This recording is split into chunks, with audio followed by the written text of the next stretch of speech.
Hola, buenas tardes a todos.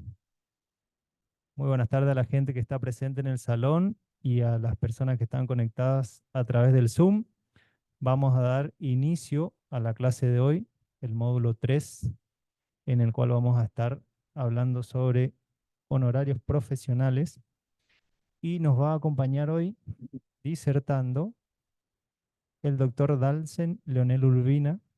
Él es abogado y escribano, recibido en la Facultad de Derecho de la UNE, es magíster en Magistratura y Derecho Judicial en la Universidad Austral y está maestrando en Derecho de los Contratos y Daños también en la UNE. Es especialista en Derecho Constitucional y Derechos Humanos por la Escuela de Estudios Jurídicos de la Universidad de Bolonia y en Derecho Procesal por la Facultad de Derecho y Ciencias Sociales y Políticas de la UNE. También es mediador, miembro de la Asociación Argentina de Derecho Procesal e integrante de la Comisión de Jóvenes Procesalistas. Es autor y coordinador de diversas obras literarias y publicaciones de investigación. Actualmente es adscripto egresado ad honorem para la Cátedra A del Derecho Procesal Civil y Comercial, también de la Facultad de Derecho y Ciencias Sociales y Política de la UNE, y se desempeña actualmente como auxiliar en Relatoría del Juzgado Civil y Comercial número 2. Así que le damos la bienvenida también al doctor Urbina y le cedemos la palabra. Hola, hola, hola. ¿Sí se escucha? Bueno, a ver. Bueno, el objetivo de esta clase, como su nombre lo indica, es una clase introductoria a los honorarios profesionales. Concretamente, dentro el marco, digamos, los honorarios profesionales, vamos a hablar estrictamente de la labor del abogado. O sea, nos vamos a remitirnos a lo que es la labor de otros profesionales de otras ciencias. Y la idea es afianzar los basamentos, digamos, de lo que es la materia de honorarios y particularmente em, cómo está legislada en nuestra provincia con la ley 5822.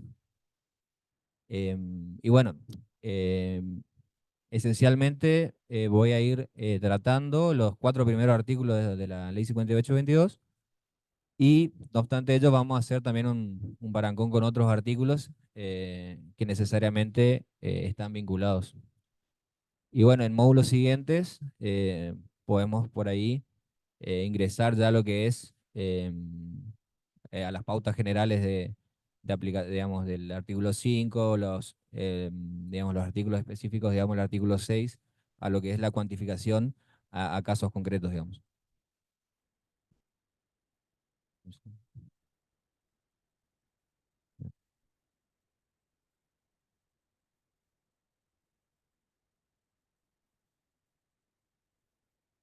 Pásale uno por uno.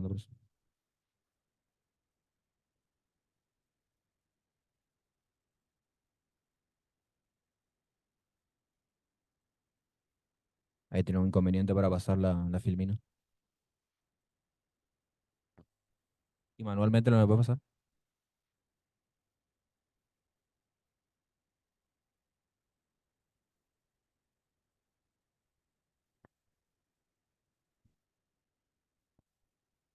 Bueno, eh, yo lo que le quería mostrar, bueno, en la otra filmina es un concepto de honorarios en términos generales para darle una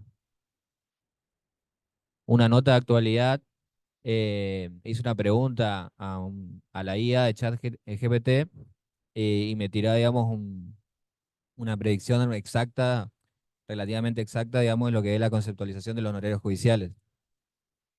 En términos genéricos, obviamente, lo que incluye no solamente a la labor profesional del abogado, sino también de los peritos, contadores, etcétera, y todos aquellos que intervienen dentro del marco del proceso.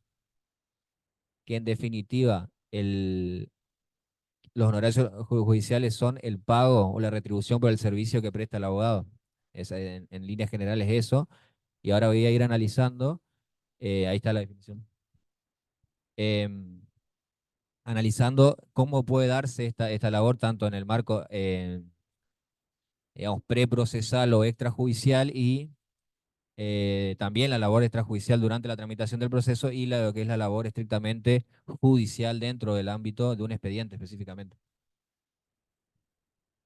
Ahí lo que la definición marca es que los honorarios judiciales pueden ser regulados, pueden ser fijados por una ley, particularmente nosotros tenemos la ley 5822. Ahí yo le hice unas ciertas correcciones a la predicción del análisis inteligente que hace el chat GPT, porque en nuestra provincia los honorarios no son regulados por, por el colegio, pero sí puede darse, digamos, en el marco de otras circunscripciones, digamos. Y la esencia en sí, digamos, porque ahora vamos a ver la característica que tiene la ley, que es de carácter supletorio, es decir, que solo se aplica la ley 5822 en caso de que no haya un convenio expreso celebrado con el cliente. Entonces, eh, esas son las dos variantes de poder fijar los honorarios. Una, la ley, de manera supletoria, que es la 5822, y la otra es el convenio celebrado con el cliente. Vamos a ver después los tipos ahí entra el pacto de cuota litis también como una especie de convenio. Voy a explicar al final de eso si alcanza el tiempo. Bien, después hace la definición, un detalle de todas las variantes que pueden darse o presentarse en la actividad que hace el abogado, digamos, en definitiva la asistencia a la audiencia, todo lo que es la investigación, digamos, preprocesal, la búsqueda de prueba, eh, bueno, la práctica, obviamente, del diligenciamiento de oficio y demás.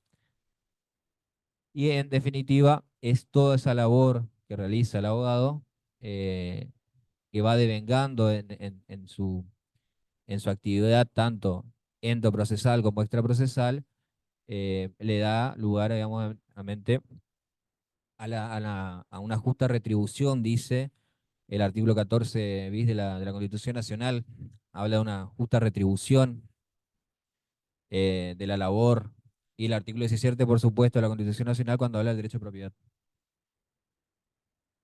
Ahí me adelanté un poquito. Este sería el ámbito normativo donde nos vamos a manejar, digamos, la cúspide, por supuesto, de la Constitución Nacional que le acabo de mencionar, y bueno, luego la bajada que se da, digamos, entre el Código Civil y Comercial. Vamos a ver qué artículos son aplicables en la materia.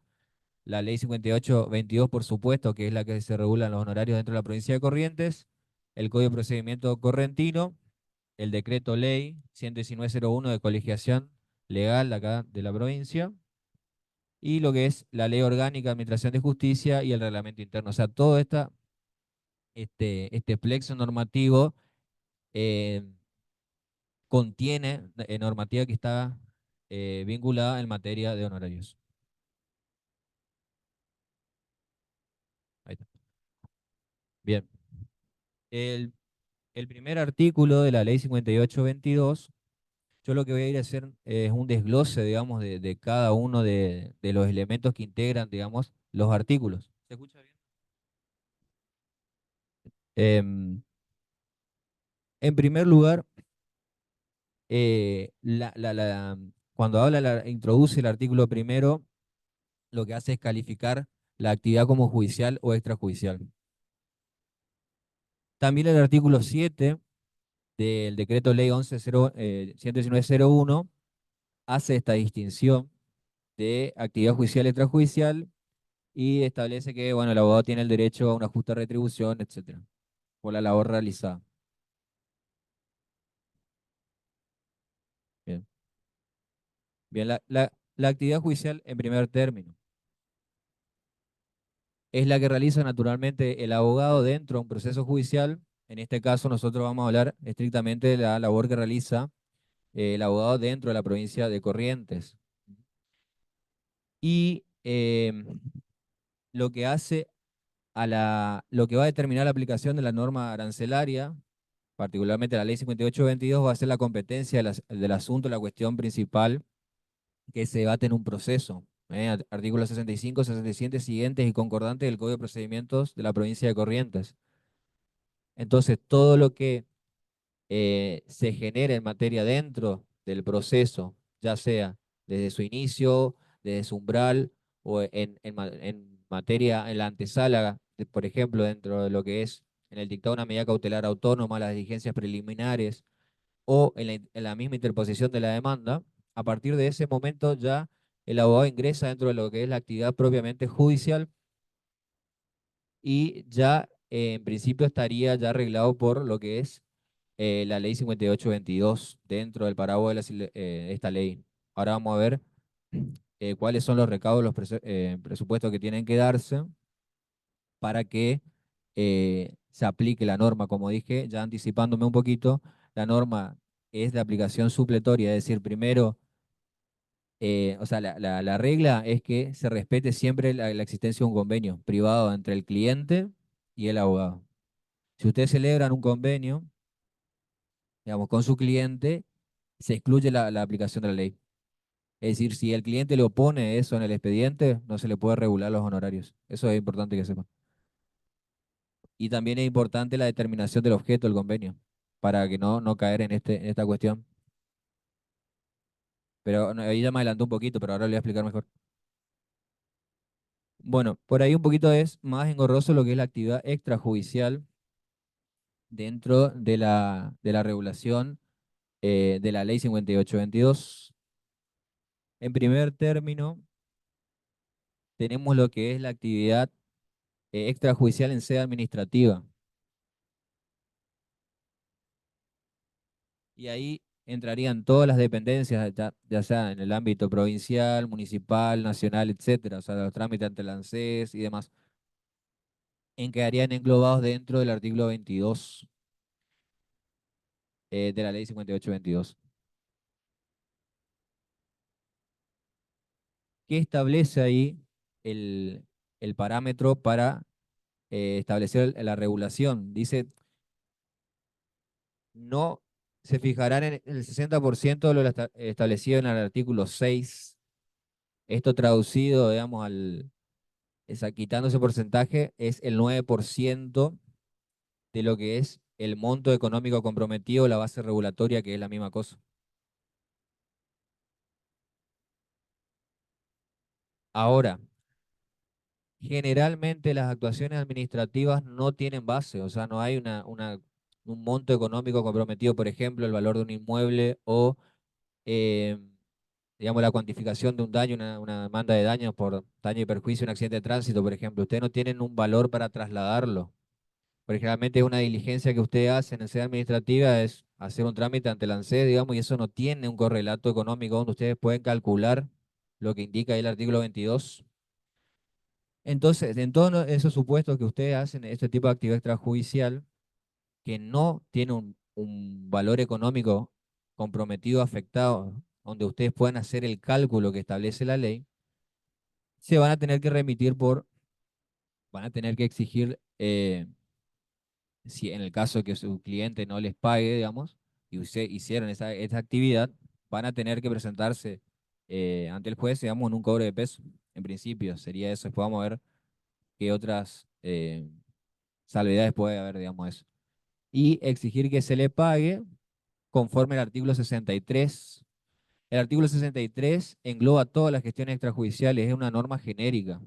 Ahí entrarían todas, digamos, todas las gestiones en general, o sea, las que tienen regulación específica y las que no. O sea, cuando no va una, termina siendo regulado en el artículo 63, que también determina una pauta que remite al artículo 5, que son pautas que el juez tiene que tener en cuenta a la hora de justipreciar la labor profesional, digamos. Y ahí sí se abre, digamos, la vía a una discrecionalidad judicial que, bueno, el juez determinará en el caso cuánto le corresponde a usted por la actividad que hicieron. Pueden ser 2 IUs, 5 IUs, 10 IUs, pero en principio no hay parámetro. Ahora, lo que sí establece un límite en la segunda parte dice no puede ser menor al 50% de lo que correspondería si la gestión fuera judicial, dice. El tema es que muchas veces en la práctica ese trámite administrativo no tiene un correlato con un expediente, con un trámite judicial donde yo pueda dividirlo en las etapas judiciales, es decir, no tiene una demanda, una etapa probatoria, una sentencia, una etapa ejecutiva, etcétera. Entonces ahí se genera la dificultad esta de asociar, digamos, un trámite administrativo con uno judicial. No sé si les llegó el material que les mandé fallos y, bueno, sí, sobre todo los fallos. Hay un fallo que donde se regula específicamente la actividad extrajudicial en un expediente, que se llama, ya me estoy adelantando ya, pero ahí se aplica esto del 50%, digamos, de lo que le correspondía a ese abogado en el proceso principal, es decir, se le reguló por el principal 20 ius y 10 ius por la actividad extrajudicial. Ahí es un caso concreto de cómo opera la norma, digamos. Y bueno, después tenemos lo que es toda la actividad específica que está en el artículo 64, consulta, estudios, proyectos, que bueno, no voy a enunciar, que están detalladas ahí, y bueno, que también integran todo lo que es el vademecum de posibilidades que tiene el abogado, digamos, digamos, de cobrarse, depende el valor que le asigne ahí la norma. Bien, ¿alguna pregunta hasta acá? Sí. Sí.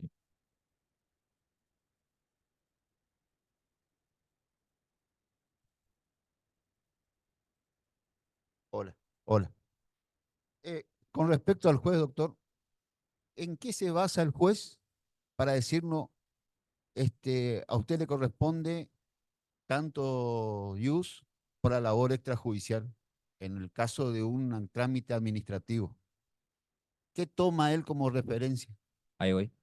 Por eso yo hacía mención al artículo 5 y fíjense ahí, bueno, lo que tiene la ley 5822 a mano, podrán ver, y ahí establece una enunciación de parámetros, por ejemplo, la complejidad, la naturaleza y la complejidad del asunto, del proceso, eh, el monto del proceso, si es que tiene monto, el resultado que se hubiera obtenido, el mérito de la labor profesional, la actuación, etcétera. O sea, ahí ya la norma establece distintos parámetros que el juez debe considerar en cuanto a valorar esa actuación, digamos. El tema es que como no hay una base donde yo pueda ejercer el cálculo que me manda el 22, por ejemplo, si yo tengo una base no hay problema porque yo aplico. Por ejemplo, si su trámite administrativo tenía un monto de eh, tenía un monto económico que se puede traslucir en la suma de 1 millón de pesos, supongamos, en abstracto, usted aplica el 9% de eso y eso es lo que vale su actividad extrajudicial. Es en el caso de que se le pueda asignar un monto. Entonces ahí no hay problema para aplicar al 22. El problema se suscita cuando usted hace un trámite administrativo que no se puede traducir en una variable económica, ¿se entiende? Entonces yo no puedo aplico esa reducción que me establece el 22, pero ¿sobre qué? Entonces, como yo no tengo base, no tengo un monto, tengo que acudir necesariamente a una labor, digamos, discrecional del juez que se base, digamos, en lo que fue la labor en sí misma, si fue muy compleja, etcétera, digamos. No sé si quedó, Rafa, ¿no? Sí, quiere decir que el juez en forma arbitraria dice, No, no es arbitraria porque siempre la decisión tiene que tener un fundamento. O sea, toda decisión tiene que tener un fundamento y eso es lo que yo estaba anunciando recién en el artículo 5, digamos. O sea, es- tiene di- que haber una valoración, una apreciación concreta de su labor profesional y en base a eso se le va a regular, digamos. en el caso que no haya monto. Exactamente. Que es un caso, bueno, sí. Que en la práctica, en la parte administrativa es bastante común. ¿Está bien o no? Sí, sí, claro. Si acá sigo nomás. Bueno,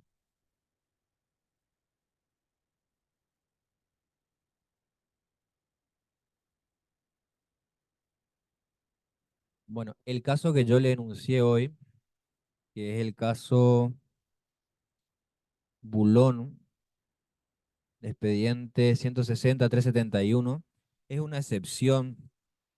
En ese caso se le reconoció al abogado una actividad administrativa concretamente, le voy a decir, ¿dónde fue? Un expediente que se tramitó en defensa del consumidor. Ese instrumento fue valorado como una prueba determinante o esencial en el proceso judicial y por eso se le dio un reconocimiento autónomo de la procuración, como dice ahí, de esa actividad extrajudicial que era en principio administrativa, pero como no teníamos una pauta, digamos, concreta para regular y en ese expediente, en el proceso principal no había base, o sea, se fue todos los mínimos del artículo 7, entonces se le terminó regulando conforme al artículo 63 que yo he enunciado hoy. Luego, o sea, la regla en materia de actividad extrajudicial es que toda esa actividad extrajudicial ya queda englobada o comprendida dentro del proceso judicial principal. Esta es la regla. Em, Dice, bueno, el criterio que está enunciado ahí en la filmina, salvo que el objeto de estos trabajos sea independiente o la actuación judicial o la de la actuación judicial o la sustituya. Bueno, y yo le agregué ahí lo de la relevancia de la gestión, eso lo agregué yo. O sea, es un caso excepcional, o sea, no porque ustedes realicen cierta actividad extrajudicial em, vinculada directamente con el proceso judicial, no, después no pretendan que eso se le vaya a reconocer dentro de una regulación principal, por ejemplo. A lo sumo, dice Ferreira, estarán comprendidas dentro de la labor o el mérito que pueda hacer el juez conforme al artículo 5 que denunciaba, digamos, el mérito de la actividad profesional y conforme a eso podría aumentar los parámetros del artículo 6. Ya me estoy yendo, me estoy adelantando, que el artículo 6 permite elevar los porcentajes.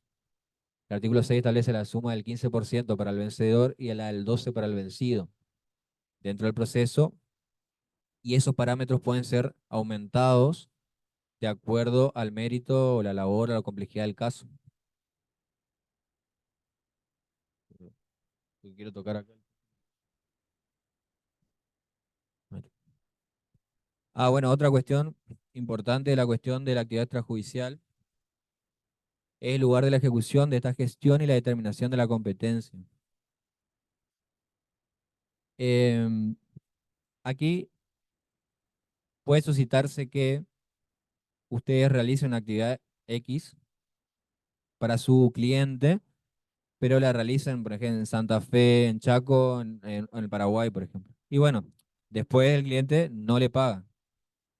Entonces, el abogado tiene la posibilidad de elegir, conforme al artículo 67, inciso D, con una pretensión personal, puede elegir en lugar de la ejecución, o sea, el cumplimiento de la obligación, para iniciar, digamos, el cobro de peso contra este cliente que no le pagó.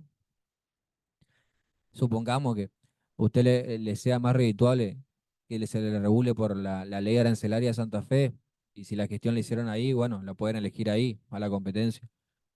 Pero lo lógico es que si ustedes están acá en Corrientes, se van a elegir esta jurisdicción para litigar, y entonces pueden elegir entre el domicilio del demandado, que en este caso sería el cliente, o su sucesión en caso de que esté muerto, que se muera en el transcurso, digamos, de este conflicto, o el lugar del contrato, que supongamos que también sea corriente. Entonces, le da esta posibilidad al abogado de poder iniciar su cobro de pesos, digamos, por una labor extrajudicial en extraña jurisdicción.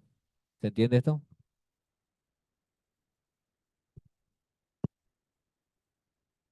El artículo es el 67, inciso D. Las pretensiones personales, ahí encuadraría lo que es actividad extrajudicial, digamos, sí.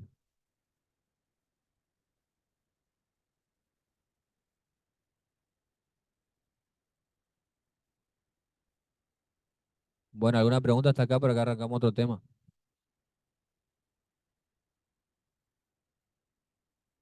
Bien. Es necesario hacer algunas precisiones en cuanto a las costas judiciales, porque vamos a ir tocando esto a medida que se vaya desarrollando el artículo primero.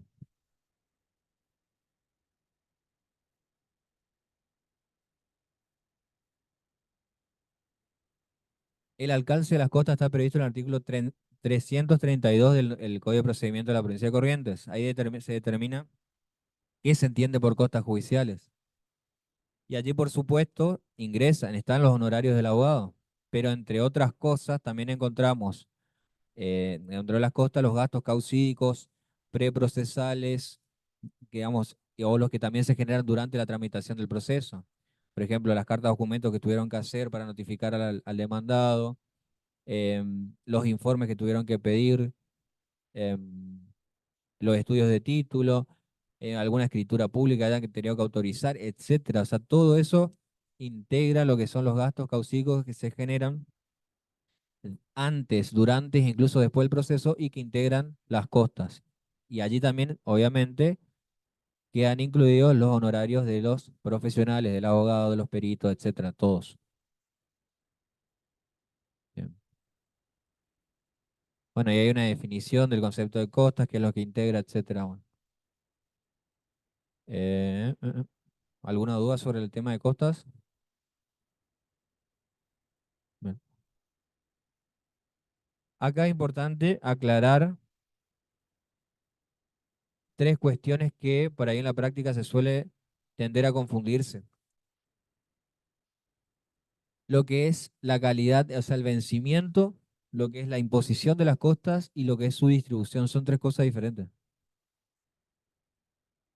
La calidad vencido o vencedor es la condición que asume en definitiva el actor o el demandado dependiendo de el resultado del litigio, es decir, si la sentencia hizo o no lugar, parcial o totalmente, a su pretensión.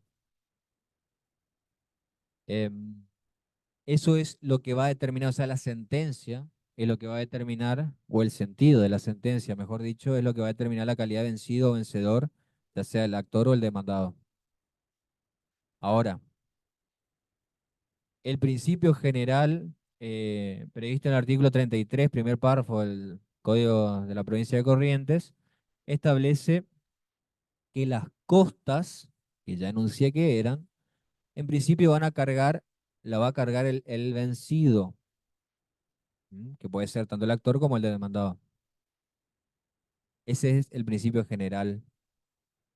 Es decir, bien, bueno, hasta ahí. Pero después vamos a ver las excepciones que sean esto. Ahora, por último, la imposición de las costas no necesariamente, y tampoco la distribución van a coincidir con la calidad de vencido o vencedor de la parte. ¿Por qué? Por ejemplo, el artículo 337 impone las costas al vencedor. Entonces, esto es un supuesto excepcional donde se le impone la costa al que ganó. La imposición ahí varía, digamos, dependiendo, bueno, habla del allanamiento, etcétera. Varía dependiendo de las circunstancias. Y la distribución también. ¿Qué es la distribución de las costas? No es lo mismo que la imposición. Porque yo puedo imponer las costas, por ejemplo, conforme a alguna de las excepciones del artículo 335, yo puedo imponer las costas 70-30, 80-20, 90-10, por ejemplo. En ese caso, yo impondría las costas a ambas partes, pero yo distribuyo las costas no de manera par igual, o sea, no 50 y 50, que también puede ser, pero puedo distribuir de una manera dispar. O las puedo imponer por el orden, que tampoco es lo mismo.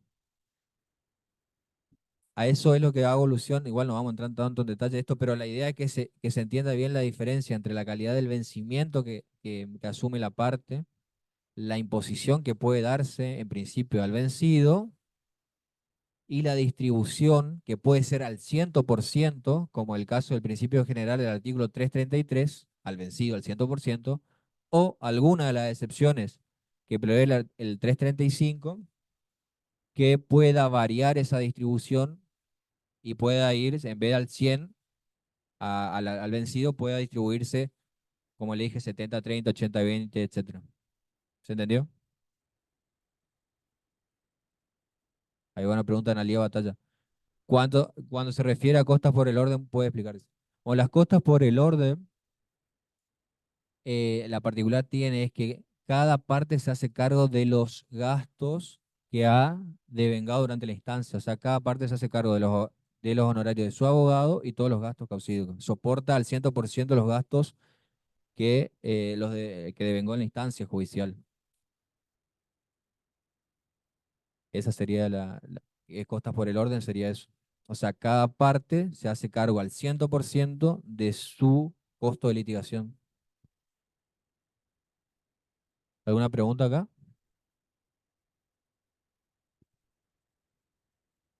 ¿O hay alguna otra pregunta? ¿No? ¿No? Bien, acá yo les puse un ejemplo de esto que yo estoy explicando como para que sea un poquito más, No, acá pobre, ellos ni ven esto.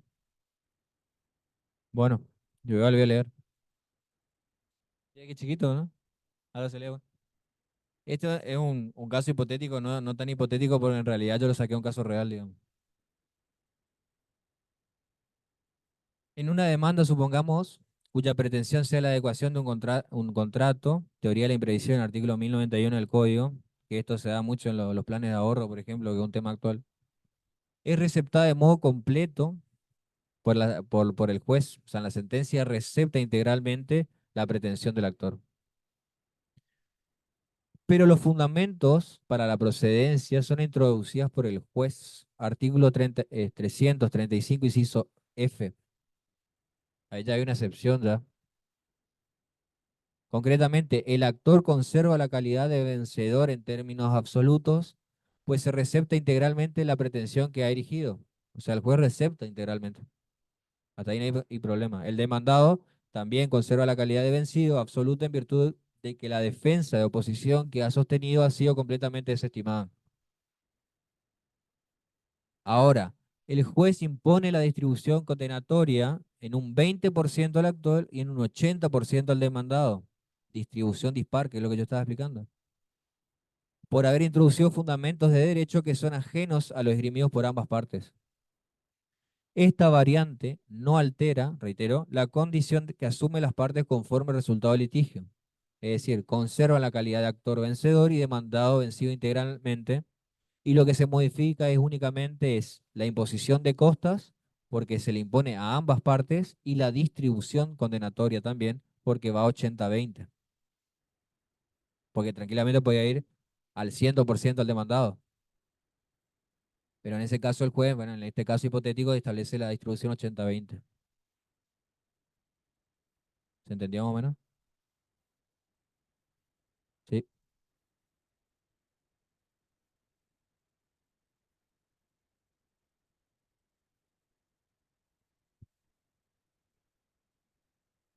Buenas tardes. Una pregunta con respecto a este tema. En el caso, supongamos, de prescripción adquisitiva, que generalmente es costas al vencido, o sea, al demandado. En ese caso, el que debe soportar, digamos, las costas es quien perdió. Ahí el vencido también debe pagar, digamos, los honorarios del actor. Por supuesto, por eso el vencido, si establecemos el principio general del artículo 333, carga con todo. Carga con los honorarios de su parte y de la parte, digamos, de la contraria, por supuesto. Entonces, en ese caso, el abogado del actor, cuando ya tiene, digamos, el autorregulatorio, debería comunicarle por cédula digamos, al demandado, ¿no es cierto? Que es quien debe correr con las costas en este caso. Y claro, pero ¿cuál sería la pregunta? Que en el caso, por ejemplo, de que haya oposición en pagar las costas el vencido.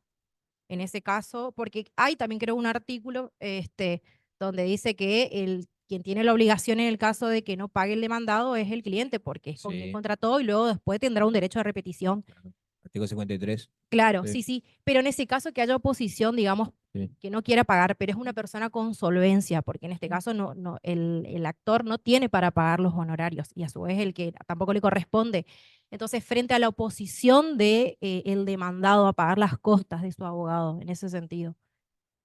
Sí, pero por eso la oposición mejor para usted porque le genera más honorario. Ustedes sigan ejecutando y se genera un incidente, medida cautelar, honorario, o sea, mejor para usted. Bien, entonces en ese caso tendría que ir directamente ya a ejecutarle los honorarios al vencido, ¿no? Al Esto ahí vencido, claro, excepto que en el caso que usted plantea, el que sea el insolvente sería el demandado y su cliente sea, en ese caso, el solvente. Usted le podría hacer la intimación, digamos, al pago, y si transcurrido los 30 días corridos ya puede ir contra su cliente.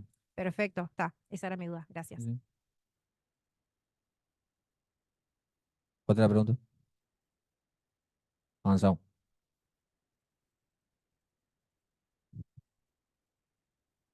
Acá viene lo que es el carácter supletorio de la norma que yo introducía al principio, que es muy importante. La ley arancelaria 5822 solo es aplicable en caso de que no exista un convenio expreso entre el cliente y el abogado.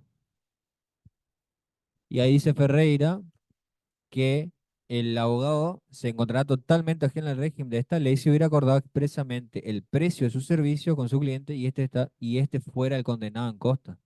Pues acá lo que se suscita son dos cuestiones a considerar importantes. Por un lado, la celebración del convenio con el cliente me impide a mí luego pedir regulación de honorarios en el principal, excepto que el vencido en costas, supongamos que yo sea el abogado del actor, el vencido en costas sea el demandado. En ese caso, yo puedo cobrarme del convenio y a su vez sí, ahí sí puedo pedir la regulación y ejecutarla al demandado vencido en costas. O sea, ahí podría retribuirme de una doble vía, si se quiere. Ahora, si yo represento al actor y yo celebro un contrato con el actor y el actor perdió y lo condenaron en costas, en ese caso ahí sí yo no puedo ir contra el demandado, obviamente, o sea, porque la parte que yo representé fue la que fue condenada y en definitiva ahí lo único que me quedaría es el convenio que celebré con el actor, o sea, mi parte. ¿Se entendió esto? Esto surge el artículo primero, estamos en el artículo primero todavía, que establece, lo voy a leer textual,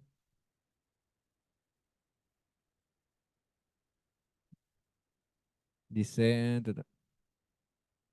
los honorarios de los abogados, bueno, etcétera, se regularán de acuerdo con esta ley siempre que no hubiera acuerdo expreso.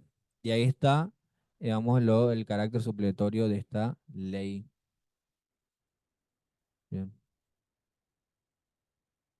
¿No hay preguntas en el chat? No. Bien. Ahora vamos a ver un poco lo que es la naturaleza jurídica de la contratación.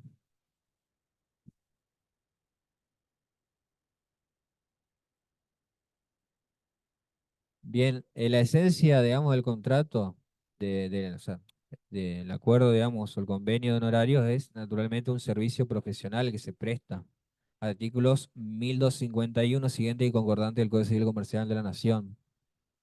A su vez, es un contrato de obligaciones recíprocas o lo que se llama contrato sinalamático perfecto, es decir, que genera prestaciones para ambas partes. Para el abogado, la realización, digamos, de la actividad profesional convenida, por ejemplo, la presentación en un proceso judicial y llevarlo adelante hasta su culminación, y el pago del precio por parte del cliente. Ahí tendríamos las dos contraprestaciones. Bien.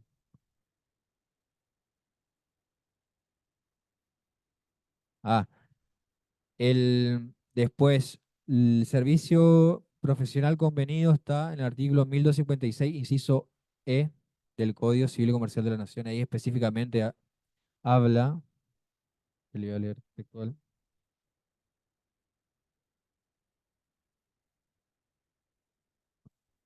dice, inciso E. Bien, contrato de prestación de servicio, obligaciones del prestador, en este caso del abogado. Inciso E, ejecutar la obra, en este caso no es, ejecutar el servicio en el tiempo convenido o en el que razonablemente corresponde según su índole. Y en relación al precio, está en el 1255. El precio se determina por el contrato, la ley, los usos, en su efecto por decisión judicial. Y la obligación es el del comitente, que a su vez asume la calidad también de mandante. Ahora voy a explicar todo junto. El comitente está obligado o su cliente está obligado a pagar la retribución, inciso A. Bien, eso en cuanto a una introducción a lo que es la naturaleza jurídica del convenio que celebran ustedes con su cliente.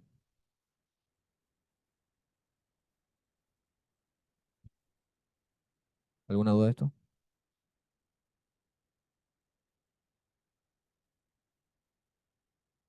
Bien, en cuanto a las formas, en principio rige tanto la libertad de formas, artículo 284.015 del Código Civil y Comercial de la Nación, y la libertad de contratación, artículo 958 bueno, del mismo cuerpo legal. Aunque yo les pongo ahí, es recomendable, de acuerdo con la trascendencia económica de su convenio, perfeccionarlo por escritura pública o, cuando menos, un instrumento privado con certificación de firmas. Y esto tiene trascendencia a la hora después de eventualmente cobrarse usted un convenio extrajudicial, porque no es lo mismo celebrar un convenio en una servilleta que en una escritura pública. En cuanto a la validez que le da, digamos, la eficacia probatoria que tiene un instrumento público, si ustedes ven lo que dice el artículo 296 del Código Civil y Comercial de la Nación. En cuanto hace plena fe, esto obviamente cada uno verá después cómo lo va encuadrando en la práctica. Pero si yo tengo un contrato celebrado con un cliente por $200.000 y yo no lo haría en un instrumento privado, yo iría por una escritura pública, por ejemplo. Pero bueno, eso queda, digamos, librado a la buena fe, la confianza que usted tenga con el cliente, etcétera. Bueno, volviendo a lo que es los efectos del instrumento, hace plena fe en cuanto a la fecha y el lugar, es decir, le da fecha cierta, y de los hechos que pasen ante la autoridad del escribano, o sea, todo aquello que pase dentro de su órbita sensorial. Y solamente puede caer este instrumento, obviamente que mediante una acción de resolución de falsedad, sentencia firme, etcétera. O sea, es todo un procedimiento en principio autónomo que tiene que tramitarse para hacer caber la validez y la eficacia probatoria de este instrumento. Y el instrumento privado con certificación de firmas le da una dualidad a lo que es la fe pública notarial, porque al menos le da lo que es fecha cierta y autoría, por supuesto, validez en lo que es la grafía inserta dentro del folio de actuación notarial. Si bien el escribano no da fe del contenido, porque generalmente ese instrumento se celebra en la casa o en otro lugar, digamos, pero sí da fe de quién lo firma y de la fecha. Así que bueno, ahí ya es un poquito más que un instrumento privado. Y esto, vamos a ver ahora qué pasa con si se puede o no ejecutar un convenio extrajudicial. Es una cuestión discutible. También eso tiene que ver a la hora de determinar si lo voy a hacer por un instrumento o por otro. Bueno, otra cuestión que yo le puse como un tip ahí es determinación concreta del objeto y el alcance del convenio, la importancia de consignar eso para evitar, por ejemplo, ustedes autoexcluirse de la ley 5822 después. Ustedes podrían hacer un convenio extrajudicial por gastos extrajudiciales y ahí ya se estarían cobrando, digamos, y no se estarían inhabilitando después para aplicar la ley 5822. O sea, podrían hacer una especie de doble justipreciación ahí. Entonces tienen que tener cuidado con esto de qué es lo que determinan, no solamente en el membrete, sino en el objeto también, en cuanto al alcance del convenio. O sea, si ustedes van a poner convenio de honorarios para la actuación, el expediente sucesorio, tanto, tanto, y bueno, ahí ya saltaron. Saltaron a eso y van a estar sujetos a eso. Ya no van a poder pedir después por el principio del principio supletorio que expliqué hoy, la regulación en el proceso principal. Yo también le dejé un caso en el cual, el caso, ya le digo cuál era, le mandaron por correo, no sé cómo le mandaron.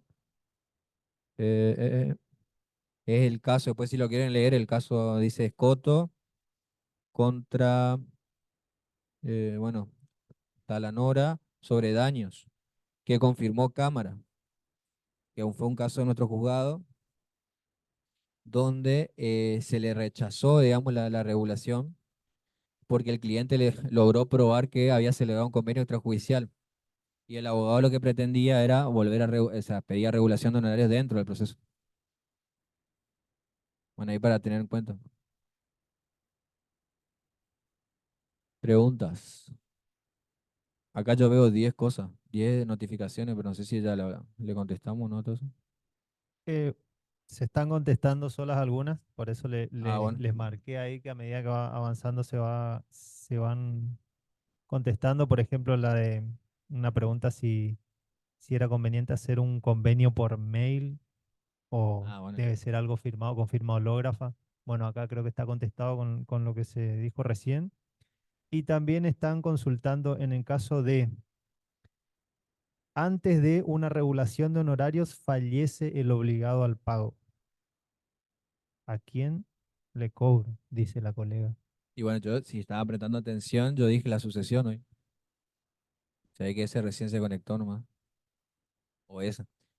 En caso que muera, obviamente, quien asume de pleno derecho, digamos, se subrogan los derechos del causante y las obligaciones de la sucesión, o sea, los herederos. Entonces tiene que ir contra la sucesión de su cliente. Bueno, sí. Bien,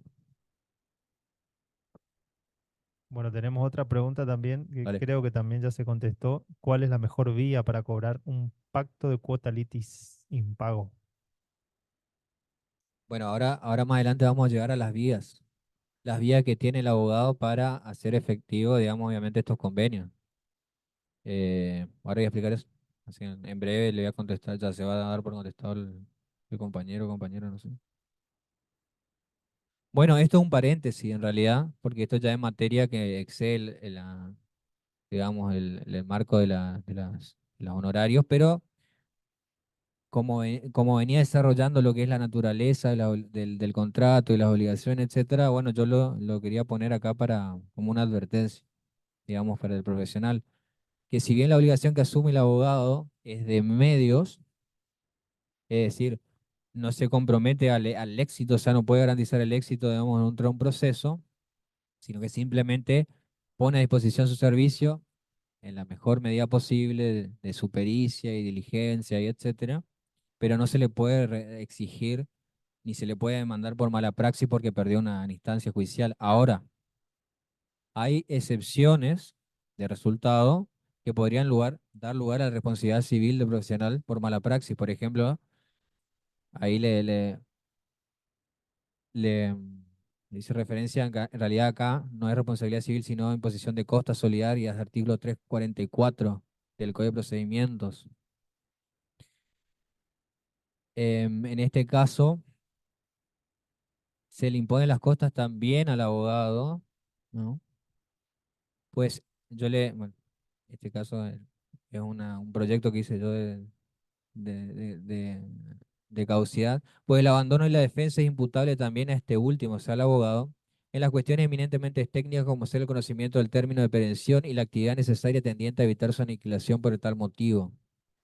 Entonces, independientemente de la calidad, o sea, ya sea patrocinante o sea representante, el abogado em, está representando un interés, cuando menos un interés de la parte, en el caso que no esté por representación, que sea simplemente un mandato, pero hay una obligación, un deber además de tomar toda la debida diligencia para evitar, digamos, la caducidad de instancia, por ejemplo, hay también como un depósito de confianza por parte del cliente que es totalmente, y sobre todo en el caso de que el cliente sea totalmente, digamos, ajeno a la materia abogadil. Entonces no se le puede imponer, digamos, en este caso se decidió imponer las costas en solidaridad. Igual es discutible este criterio de las costas, tanto del incidente como de la instancia. Ahora, una situación aún más grave sería que en el caso que, además que opere la caducidad, también esté extinta ya la acción, digamos, en ese caso ustedes le estarían privando directamente de iniciar un nuevo proceso a su cliente. Entonces ahí sí yo creo que en ese caso ya estaría habilitada la vía de responsabilidad civil por mala praxis que su cliente le podría iniciar tranquilamente. Bueno, esta era como una nota de color nomás. Ahora seguimos. Hacemos una pausa. No sé vamos una hora. Si quiere hacemos una pausa o si no seguimos con esto.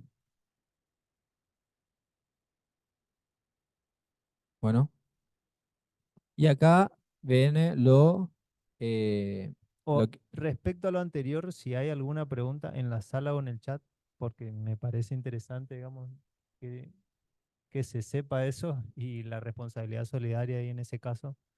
em, es bastante interesante este tema. Así que si hay alguna pregunta en la sala o en el chat respecto de eso antes de pasar.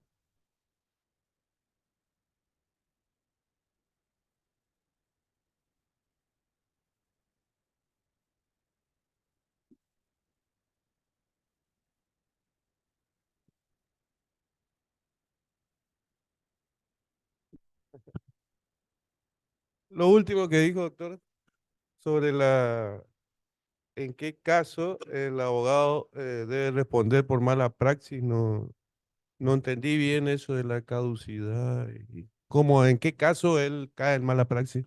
Claro, o sea, en cualquier, o sea, yo hablaba hacía igual la distinción ahí, en realidad, hay que hacer una distinción entre lo que es la responsabilidad por la imposición de costas dentro del proceso judicial particular y otra cosa es abrir una potencial vía por el daño que ustedes le ocasionan por su impericia al cliente. Son dos cosas diferentes. Hasta ahí vamos, ¿no? Bueno, entonces, ¿cuál sería, o sea, la razón, el fundamento, que si bien es discutible, es que el que tiene el conocimiento técnico del proceso y sabe cuándo fenecen los tipos de proceso, dependiendo del tipo de proceso, si es 6 meses ordinario, 3 meses abreviado, etcétera, y cómo se computa esto, si son días hábiles o no, etcétera, es el abogado. O sea, el cliente desconoce todo esto. Se supone que confía en su letrado para que lleve a buen puerto la instancia, digamos, judicial, por lo menos hasta la sentencia. Entonces, ahí es lo que yo hago esa salvedad, digamos, que para mí es injusto imponerle las costas al cliente solo, cuando en realidad él fue el profesional que contribuyó, digamos, a que se genere esa caducidad, no sé si se entiende.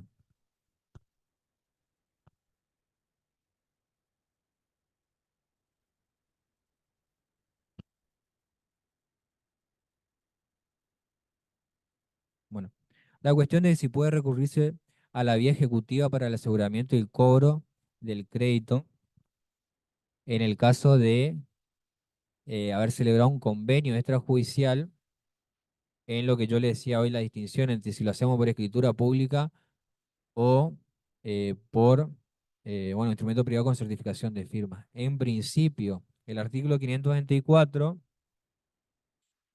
nos determina, digamos, digamos, cuáles son los presupuestos para que un título sea ejecutable o un título sea exigible. Eh, Entre ellos, la determinación de que esa obligación sea líquida o fácilmente liquidable. Bueno, eso habría que ver el tenor de cómo ustedes lo expresaron dentro del convenio. Y la otra valla que establece la vía ejecutiva es los incisos A y B del 526. O sea, los títulos ejecutivos que traen aparejado la ejecución son aquellos que hayan sido celebrados en instrumento público, presentado en forma, o sea, escritura pública, o instrumento privado, certificado por escribano, intervención del obligado, etcétera. Entonces ahí estaría, en principio, habilitada la vía para ejecutar directamente por un proceso ejecutivo que es mucho más veloz que un proceso abreviado o ordinario, que sería, dependiendo, digamos, la cuantía de que estén ustedes reclamando, se va, digamos, a configurar como un proceso abreviado o ordinario. El tema es muy discutible esto.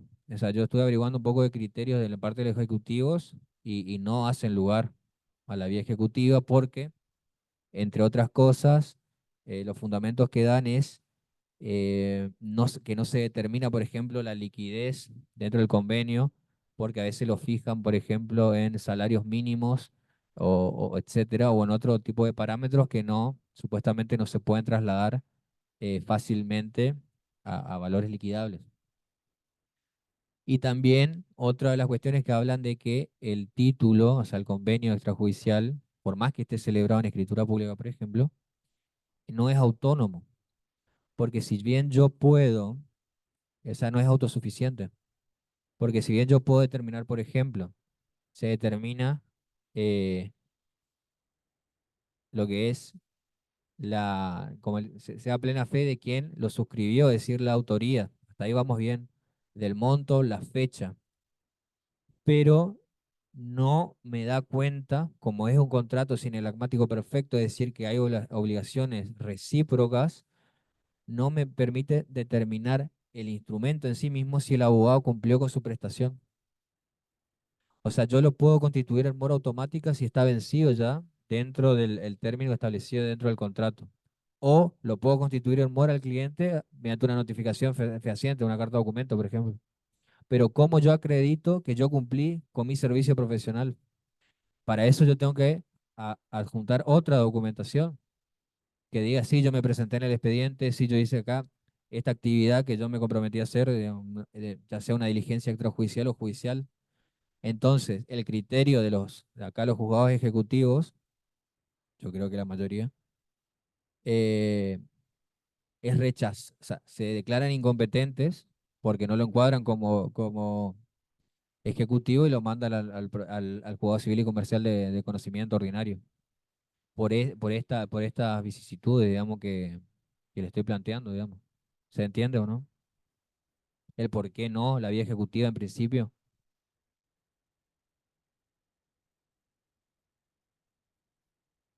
Bueno, yo le digamos, pero esto no es así en todos lados. La ley 27.423 que rige, esto para que vean que no es acá nomás este tema, el ámbito nacional, lo que es justicia federal y juzgados nacionales, esta es una ley del 2017, establece que en su última parte, yo establecí en negrita, dice, no será necesario si las firmas hubiesen sido certificadas o el convenio se encontraba registrado ante la institución que la jurisdicción respectiva tenga un gobierno en la matrícula. Es decir, le habilita a la vía ejecutiva, el artículo 9 de la ley. Dice, se podrá preparar la vía ejecutiva. Y en la última parte le dice, esto no es necesario si el convenio tenga certificación de firma o esté en un instrumento público. Está abriendo la vía a la posibilidad de ejecutarlo directamente. Pero después dice, pues habría que ver en la práctica cómo se da.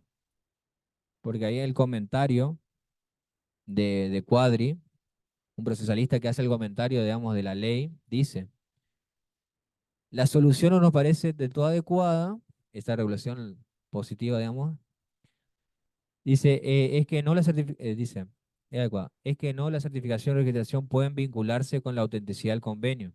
O sea, eso no hay duda. Pero no con las labores profesionales realizadas y de estas últimas puede depender la exigibilidad de la creencia. Eso es lo que yo le decía hoy. O sea, ustedes del convenio pueden acreditar la autenticidad de quien suscribió, la exigibilidad, si es que ya está constituido en mora, el cliente, etcétera, pero no van a poder determinarse o el instrumento no es autosuficiente, o sea, van a tener que recurrir a otra prueba para poder acreditar que ustedes cumplieron con su labor profesional. Y en ese caso, si ya el título no es autosuficiente, muy probablemente el ejecutivo se declare incompetente y mande al juez civil y comercial en materia ordinaria, digamos.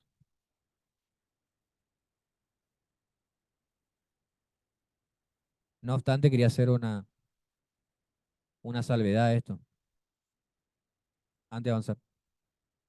Eh, Al margen de que no habilite la vía ejecutiva, supongamos hacerlo en una escritura pública o en un convenio privado con certificación de firmas, sí le va a facilitar a ustedes todos estos elementos que yo hoy les escribía que le otorga un instrumento público o cuando menos la certificación de firma, lo que yo hablaba de la fecha cierta, la autenticidad, digamos, de los intervinientes, los hechos acaecidos ante el escribano, en ese caso el autorizante del acto, o sea, les facilita la actividad probatoria en un proceso, por más que sea ordinario, les facilita a ustedes la cuestión a probar. Si no, va a tener que traer más pruebas, muy probablemente el cliente impugne, digamos, el convenio, van a tener que presentar prueba pericial caligráfica, o sea, se van a complicar más después al momento de poder probarlo.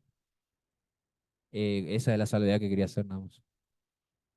Si hay alguna pregunta y después podemos hacer un break, sí, ya por arrancar.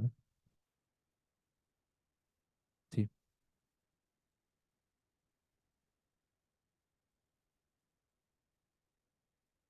No sé si querés hacer un corto, un 10, un 5.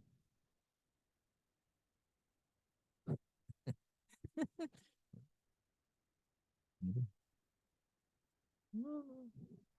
Yo por la gente, ¿no? También, ¿no? Bueno.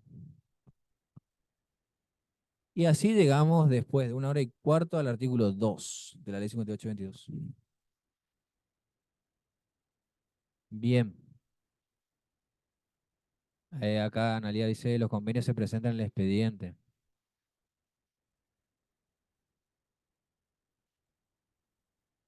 Pasa que si vos presentás el convenio en el expediente, no sé si la pregunta sería para ejecutarlo o cuál sería la pregunta. Porque en realidad, si el convenio se lo presenta en el expediente es porque el cliente no te pagó. Porque si te pagó no hay problema, digamos, sé para qué lo vas a presentar, para acreditar el pago. No sé si puede levantar el micrófono y que hable esa mujer. Así se... No, ahí en el Zoom, porque no entiendo bien la pregunta.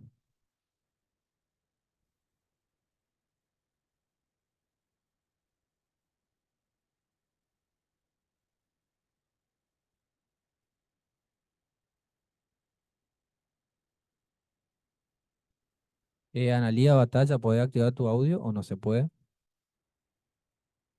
Así de preguntabas mejor la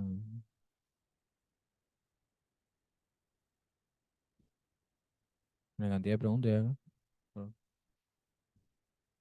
no me permite. Bueno, igual. No, seguimos. Ahora, bien. El artículo 2, el artículo 2 lo que hace es ampliar el ámbito en principio de exclusión que establece el artículo primero. ¿Por qué?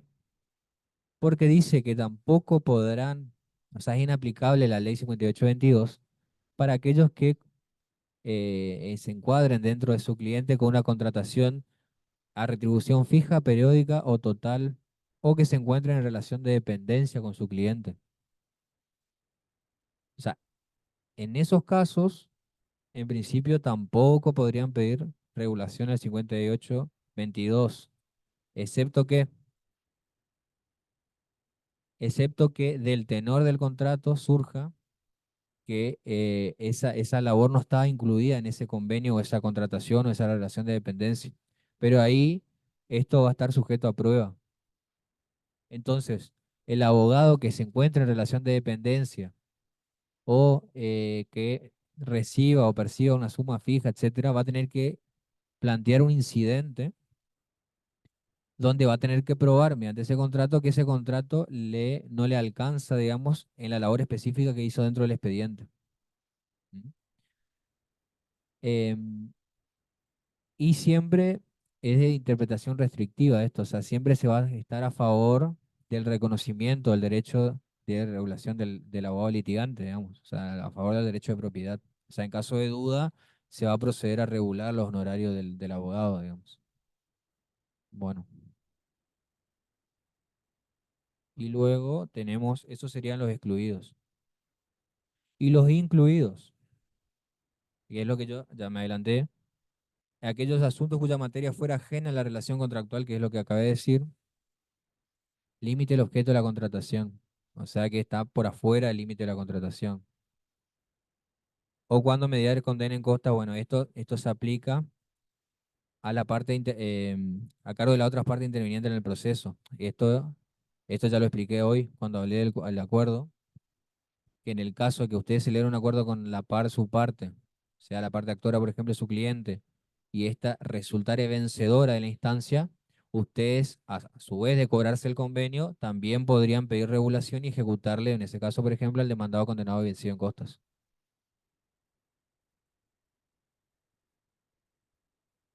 Bueno, y después la situación de los abogados del Estado, que es regulado por el artículo 31 de la ley 53, 53.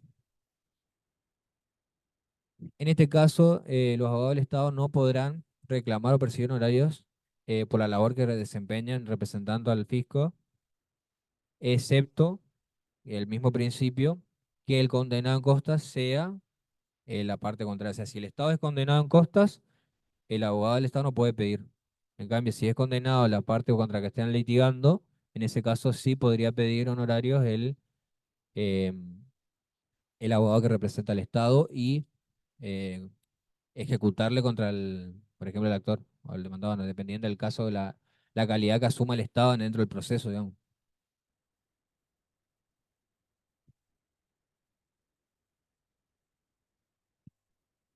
Bien. Bueno, vamos al artículo 3, la presunción de onerosidad digamos, de la contratación del abogado con el cliente. La onerosidad determina que, artículo 967 del Código Civil y Comercial de la Nación, que existen ventajas recíprocas, es decir, uno da algo y a cambio recibe otra. Eso en definitiva es lo que es reciprocidad o onerosidad. Y la ley presume, salvo por el contrario, que el convenio es oneroso. Y aclara eh, en la medida de su oficiosidad o utilidad. Bien. Ahora voy a explicar a ver cuándo la actividad es inoficiosa o cuándo es inútil la actividad, que eso no daría lugar a la retribución del abogado. Bien, excepto renuncia expresa. O sea, el abogado puede renunciar expresamente a que se le regulen horarios, por ejemplo, cuando yo estoy litigando por un familiar. Yo renuncio expresamente a que se me regulen honorarios o una disposición legal. Por ejemplo, el artículo 6 del decreto ley 119.01 dice, son deberes específicos de los abogados sin perjuicio de otro que se señalen en leyes especiales los siguientes. Aceptar y ejercer los nombramientos de oficio que por sorteo efectúen las autoridades del colegio, respectivo para asesorar, defender o patrocinar jurídicamente en forma gratuita a litigantes carentes de suficientes recursos. Entonces, esa es una disposición legal que impone al abogado litigar en forma gratuita. Bien, ahora, sí.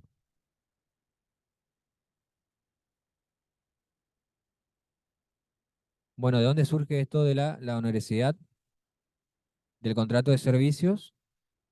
1251, proveer un servicio mediante una retribución. 1251, el precio se determina por el contrato, eso ya lo leí hoy. El comitente, o sea, su cliente tiene el deber de pagar la retribución del contrato de mandato. El mandato se presume oneroso. A falta de acuerdo sobre la retribución, remuneración, etcétera. Bueno, 1328, inciso D, abonar, o sea, es la obligación del mandante abonar al mandatario la retribución convenida. Y si vamos a la representación voluntaria, en caso que exista otorgamiento de un poder, dice el 373, obligaciones y deberes del representado, en ese caso su cliente, de retribuir la gestión si correspondiera. Entonces, de ahí todo eso, de ese compendio de normas surge el carácter oneroso de la actividad, en realidad no de la actividad, perdón, del convenio. De, de la actividad del trabajo del abogado, perdón. ¿Alguna pregunta hasta acá?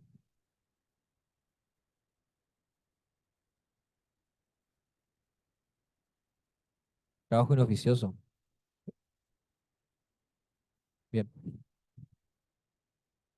El anterior artículo, ya derogado el decreto 2000, del año 2000, en nuestro anterior Código de Procedimientos, establecía en el artículo 34, bueno, que no se iba a reconocer la labor que sea superflua o inútil, o sea, la actividad inútil, y que es aquella que obviamente no genera, no reporta ningún interés ni para el proceso, ni mucho menos para el cliente, ni en el avance del proceso, eh, ni en nada, digamos.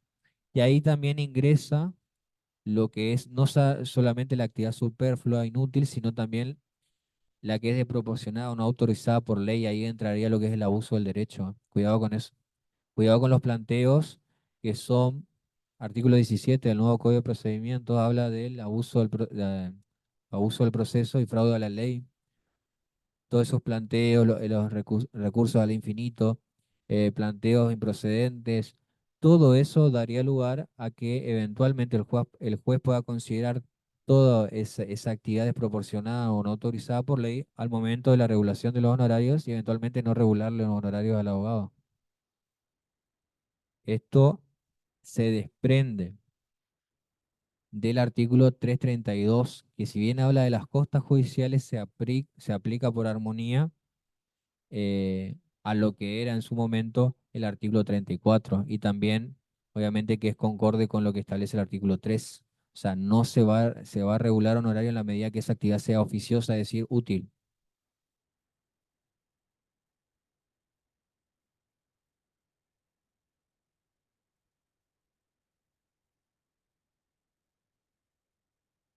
¿Una pregunta de esto?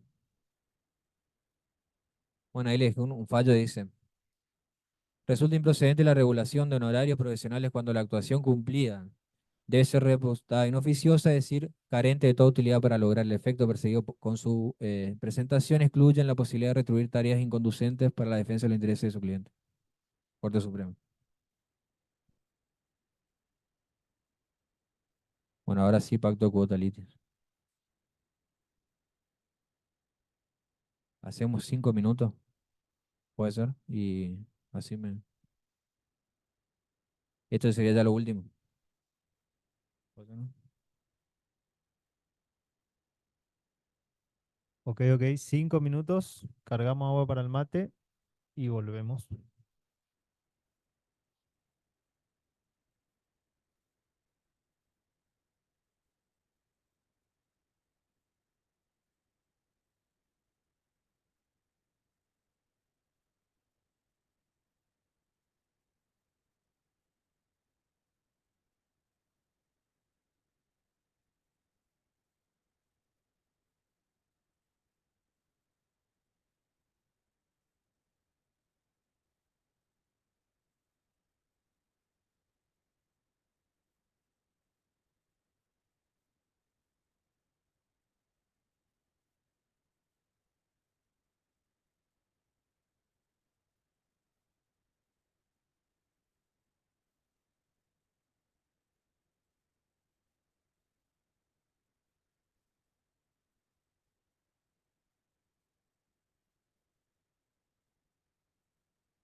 Hola, hola, hola, hola. ¿Se escucha en el Zoom? Bueno, bueno, vamos a seguir entonces con la última parte de esta clase que ahí está, perfecto. Lo que es pacto de cuota litis. El pacto de cuota litis en esencia es una especie de convenio que tiene ciertos, digamos, presupuestos o requisitos para poder configurarlo, digamos. Em, Vamos a ir desarrollando esto, digamos. Acá, dentro de lo que es la ley 58-22, establece un límite, que es el 40%, hasta el 40% del monto económico comprometido, o sea, o del resultado del litigio, es en la medida que puede, digamos, convenirse que intervenga o comparta, digamos, parte de ese beneficio o utilidad el abogado con su cliente. ¿No anda este?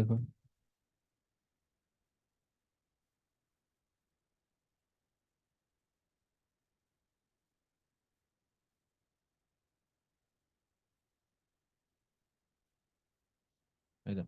Bueno, antes que nada, la diferencia sustancial que hay con el convenio es que en el pacto de cuota litis el profesional participa, como le mencioné, en el resultado del proceso, lo que no es así dentro del convenio que se fija un monto fijo, una retribución variable que puede ser en cuota, etcétera, digamos. Esa es la diferencia esencial, dice Cuadri, en relación al convenio tradicional. Ahora también vemos que tiene tres requisitos. El tercero es más que obvio, por eso lo voy a mencionar primero, que el objeto litigioso sea de apreciación pecuniaria, o sea, que se traduzca en una variable económica. O sea, es decir, el valor de un inmueble o digamos, la cuantificación de daños, una demanda de daños, em, etcétera. Digamos, eso es lo esencial. O sea, por ejemplo, no sería aplicable una información sumaria tendiente a acreditar una unión confidencial, por ejemplo, o no sé, o un cambio de nombre. O sea, todo ese tipo de procesos que uno no puede traducir una variable económica determinada, no es aplicable el pacto de cuota litis. Bien.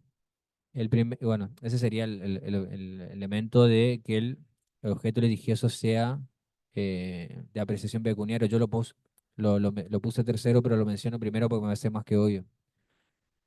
Luego tenemos la aleatoriedad, que sería la incertidumbre del resultado, digamos, para dentro del proceso. Y eso es lo que justifica que en definitiva se pueda pactar por un porcentaje mayor que el que establece el artículo 6. El artículo 6 establece, en principio, un máximo del 15% para el vencedor y un 12% para el vencido. Igual esto podría aumentarse. Por el segundo párrafo habla de la posibilidad de que el magistrado podría aumentar estos porcentajes. Pero en principio sería eso. Fíjense que ahora el pacto de Cobol Litis está hasta un 40%, o sea, es bastante más que el porcentaje que determina el artículo 6. Y esto se justifica, como le digo, en la aleatoriedad o en el alia o la incertidumbre del resultado final.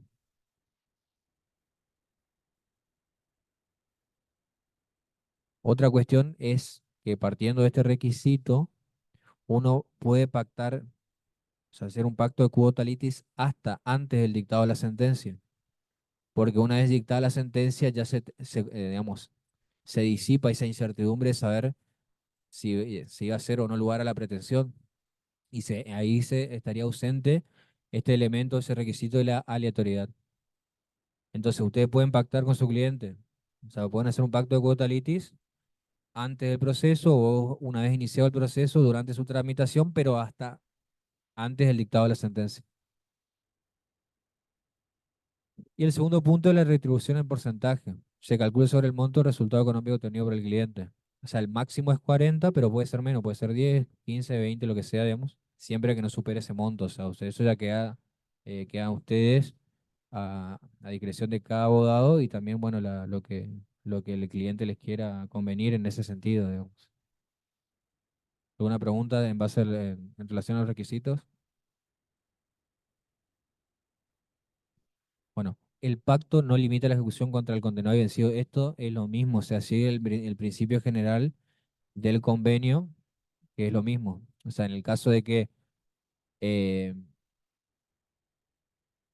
digamos, se haga lugar a la pretensión de la parte que ustedes representaron, y ustedes hicieron un pacto de cuota litis, ustedes se van a sacar provecho, por ejemplo, del 40%, por ejemplo, una reivindicación, el valor del inmueble, el 40%, que prácticamente pasarían a ser titulares también, como cotitulares con el cliente, y a su vez ustedes le pueden pedir la regulación y ejecutarle al vencido, o sea, en ese caso, al que estaba poseyendo el inmueble. Pues se aplica el mismo criterio de que eh, el abogado puede ejecutarle al vencido en costas, siempre que sea la parte contraria, por supuesto. Ahora, ¿qué va a pasar si pierde el abogado que hizo un pacto de cuota litis? El abogado tiene responsabilidad por las costas impuestas al cliente. Ese es el riesgo que tiene, o sea, si bien le otorga un potencial mayor beneficio al abogado, también tiene un riesgo. El riesgo, el riesgo es que, salvo pacto en contrario, y si se conviene un porcentaje mayor al 20%, el abogado va a ser responsable por las costas que se le impongan al cliente, o sea, va a tener que responder por los honorarios de la otra parte y todos los gastos que incurrieran en el correspondiente a su defensa. Eso está, surge de la ley y es cuando ustedes pretendan convenir más del 20%. Ahora, puede pasar que el cliente le exonere de esta responsabilidad si eso lo deja constancia dentro del convenio.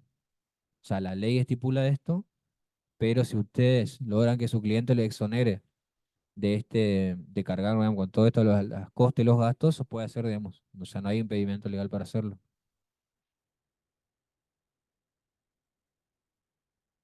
Bueno, los procesos y los asuntos que están excluidos de la materia, digamos, del pacto de coetalitis.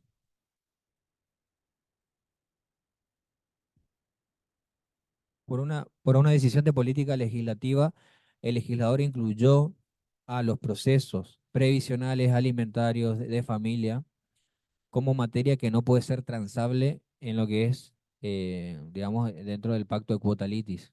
Y entonces esto generaría la nulidad absoluta del convenio, artículo 387 del Código Civil y Comercial de la Nación. Porque el legislador tiene en mira ahí todo lo que es, digamos, la protección alimentaria, digamos, que tienen este tipo de procesos y demás. O sea, es como que ahí entra a jugar el orden público. No obstante ello, esta enunciación que hace el artículo 4 no es taxativa. No es taxativa y también prevé excepciones dentro del ámbito de la misma, digamos, estipulación. Por ejemplo, en un proceso de familia, ahí yo les puse un ejemplo. Ese ejemplo lo da, ya le digo, Colombo Kipper, que lo cita Ferreira en su libro Honorarios, que establece que en aquellos procesos puramente patrimoniales de familia, que teóricamente sería una materia prohibitiva del pacto de Cotalitis, dice que no se encuentren expresamente prohibidos, como por ejemplo el proceso de liquidación de la sociedad conyugal, no resulta aplicable la prohibición contenida en el último párrafo de esta norma. Es decir, ahí hay una excepción, digamos, jurisprudencial que habilitaría hacer en un proceso de liquidación de una sociedad conyugal un pacto de cuota litis, cuando en principio esto sería materia de familia y que es según la norma, una materia prohibida. Pero ahí hay una excepción, digamos. Puede haber otras. Bien.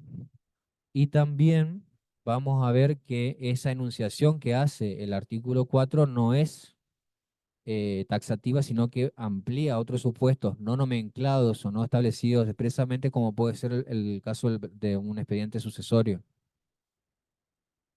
Yo les di también, eh, sí, les mandaron el caso, se llama Suárez sobre sucesión, expediente 243, 243.111. de hace poquito, 12 de marzo de este año, donde, bueno, ayer yo quería que analicen un poquito, hacer como un análisis de caso ahí. Ah, ya me pasé, ya lo, bueno, ya me fui a la otra filmina, en realidad me adelanté a esta. Vuelvo de vuelta a esto y ahí sí después vamos a lo último, al caso. Otra limitación que establece el artículo 4 es la cuestión de la duración del proceso. O sea, yo no puedo convenir con el cliente dilatar el proceso judicial. O sea, eso no puede ser objeto de un pacto de quota litis, por ejemplo. Dice ahí Keeper. eh, o sea, convenir en relación al servicio la mera dilatación para impedir que el acreedor obtenga la percepción de su crédito o de aquello que le es debido, y el deudor consiga ventaja o incumplida de sus obligaciones. Bueno, ahí en ese caso, si presentado este pacto de quota litis, digamos, el juez de oficio tendría que declararlo ineficaz porque atentaría ahí contra lo normal, artículo 4, expresamente lo voy a leer, dice,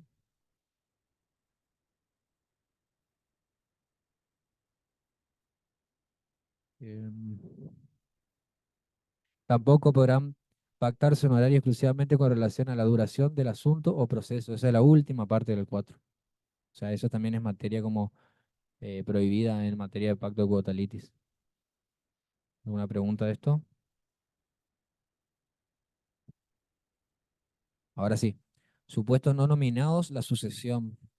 La sucesión no está establecida dentro de la enunciación que hace el artículo 4, pero tampoco puede ser objeto de pacto de quota litis, eh,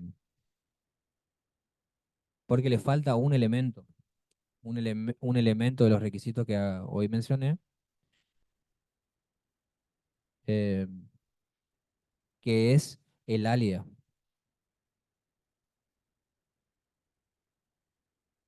En el caso este, que después si quieren leerlo, eh, el punto 2 se hace una ponderación corta de 3 párrafos, pero se le rechaza en definitiva un pacto de quota litis que presenta al profesional porque está ausente este elemento del alia. Así le voy a leer. Dice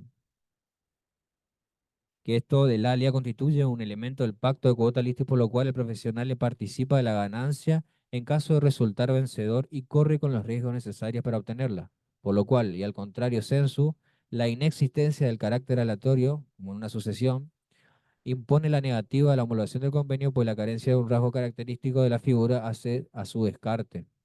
Es decir, cuál es el riesgo, digamos, dentro de litigación de un proceso sucesorio, donde en principio no hay contraparte, no es un proceso contradictorio, o sea, la contradicción se daría entre los mismos herederos, por ejemplo, si están litigando entre ellos, pero no hay una pretensión en principio, esto igual podría dar lugar, si es una sucesión compleja, podría dar lugar a un pacto de quota litis, pero habría que ver el caso concreto. En principio, si es una sucesión simple, digamos, donde no hay oposición, los herederos están de acuerdo, presentan un acto particionario, y entonces no porque no está el elemento de la incertidumbre de qué va a pasar, digamos, del resultado final del proceso. Entonces, bueno, en este caso se rechaza el recurso, bueno, se declara nulo el pacto de quota litis. Y eso es un caso no nomenclado, no reglado específicamente, pero que también la jurisprudencia recepta, digamos.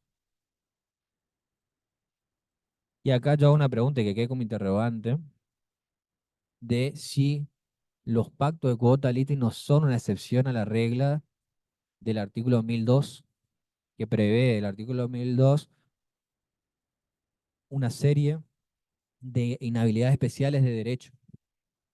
El abogado no puede contratar en interés propio, no, perdón, no se puede contratar en interés propio los abogados procuradores respecto de bienes litigiosos en procesos en los que intervienen o no han intervenido. ¿A usted qué le parece? El pacto de quota litis, que se encuentra arreglado una norma de jerarquía inferior, digamos, porque si bien es especial, esto está previsto en el Código Civil y Comercial de la Nación, y nosotros reglamos una ley provincial, si bien especial, una excepción a esta regla.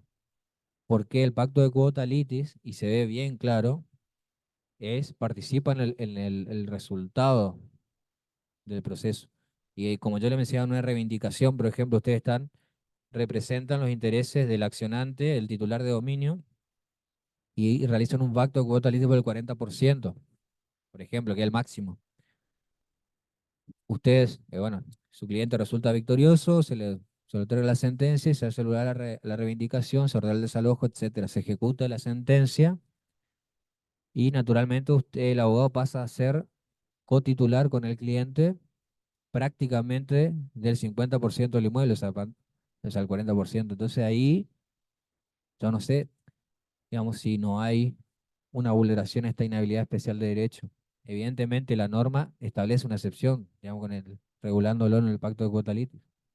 Pero para mí es claro que acá hay un contrato en interés propio del abogado respecto del inmueble eh, sobre su valor y que interviene en un proceso, directamente en el proceso, digamos, que resulta vencedor. Bueno, eso, nada más. Dice que quede como interrogante, digamos, pero como análisis del caso. Porque se hace alusión en ese caso Suárez, en el fundamento final dice, eh, porque está prohibido expresamente por el artículo 1002, inciso C, inhabilidades especiales de derecho. Pero yo me pregunto, o sea, en ese caso en la sucesión, bueno, eh, creo que era por el 10%, bueno, me acuerdo el monto, el 10% de la titularidad del mueble era el que pedía ahí el abogado.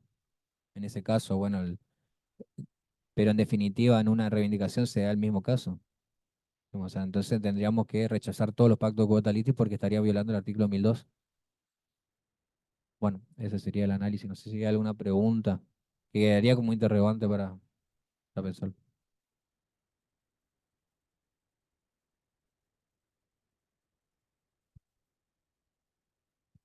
Hubo un caso hace poquito que publicaron en la página del Poder Judicial sobre el tema de que no puede contratar en interés propio, porque los sucesores del abogado querían inscribir el inmueble que fue la base de la sucesión y se les rechazó, obviamente. Y sobre todo, particularmente en las sucesiones, va casi seguro que se va a rechazar el pacto de cuota litis porque no cumple con uno de los requisitos.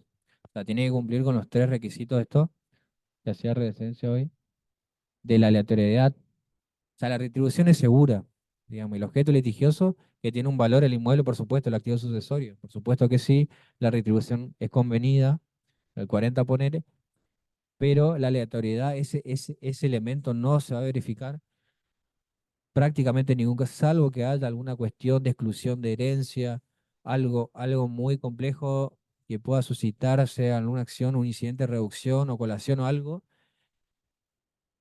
pero en principio en la sentencia, o sea, lo que el acto particionario en sí mismo de la sucesión no estaría sujeto a un alias, salvo que haya un planteo, por ejemplo, por eso de exclusión de herencia, sería un caso así para analizar quizás más complejo, donde esté comprometido quizás o no la vocación hereditaria de tu cliente, por ejemplo.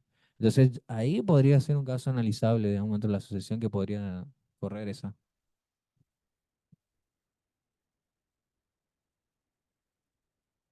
Claro, sí, por supuesto.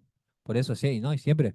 Por eso siempre en interés propio, porque esa es la idea, digamos, el abogado de quedarse, entre comillas, con una parte del monto comprometido. En este caso, bueno, coincide que es el 40% del valor del inmueble o la cotitularidad, o etcétera. ¿Sí? Bueno, si hay alguna otra pregunta. En general, ya porque vamos cerrando esto, ya sería. Cualquier duda que haya de todo lo que se habló en el chat, ¿no? Bueno. Bueno, esto como yo le decía, es una base. eh, Fijar las bases, que en otro módulo sí ya podríamos avanzar ya lo que es la justipreciación en procesos particulares, digamos. ¿Viste? Por ahí se pone un poquito más interesante eso. Pero bueno, esto sería también importante para lo que es la actividad profesional ya en la etapa preparatoria del proceso y cómo esto se va gestando ya desde el minuto uno, la intervención y de cómo ustedes, digamos, a medida que se aseguren el cobro, cuando se hacía alusión a esto de cómo instrumentarlo, por ejemplo. Esta es la importancia de la instrumentación, la delimitación del objeto, del convenio. eh, y bueno,